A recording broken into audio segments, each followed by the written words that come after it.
আলিফ লাম মিম যালিকাল কিতাবু লা রাইবা ফীহি হুদাল লিল মুত্তাকিন। আল্লাহ রাব্বুল আলামিন বলতেছেন যে আমার মহা গ্রন্থ আল কোরআন, যেই আল কোরআন সম্পর্কে আমি আল্লাহ রাব্বুল আলামিন নিজের পক্ষ থেকেই বান্দারা তোমাদের কাছে আমি ঘোষিত করিতেছি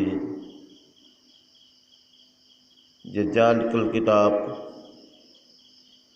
এই কিতাবখানা লা রাইবা ফীহি, অর্থাৎ এই কিতাবের ভিতরে কোনো সন্দেহ নেই। আলিফ লাম মিম এমন একটা শব্দ, যেই শব্দের অর্থ একমাত্র আল্লাহ রাব্বুল আলামিন ছাড়া পৃথিবীর আর কেউ করতে পারেননি। আলিফ লাম মিম এর ভিতরে এতগুলো নেকি নিহিত রয়েছে। যদি কোনো ব্যক্তি আলিফ লাম মিম একাত্ম মনে করে তেলাওয়াত করতে থাকে, আল্লাহ তাআলা তার সমস্ত বিপদ আপদ মুসিবত থেকে হেফাজত করবেন ইনশাআল্লাহ।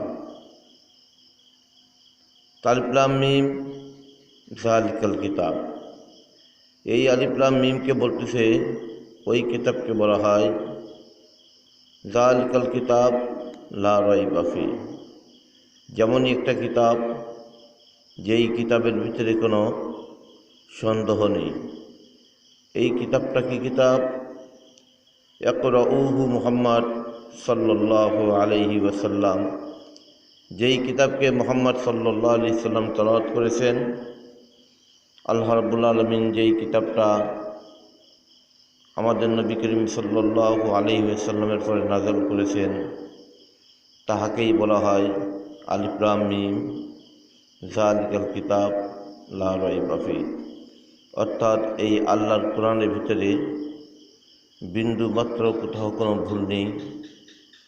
যেই সমস্ত ভাইয়েরা যারা মহা শিক্ষায় শিক্ষিত, ডক্টর পাস, যারা আল্লাহর কোরআন সম্পর্কে খেলা করতেছে, যারা ভুল ধরতেছে, এদের ঈমান নেই, এরা ডাইরেক্ট কাফের। এদের তওবা করতে হবে।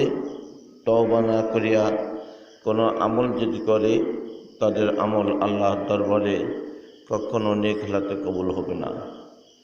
তা আমরা সাবধান হয়ে যাই যে আল্লাহর কোরআন সম্বন্ধে যেন আমরা কেউ কখনো কুমন্ত্রণা কুধারণ আমরা না করি।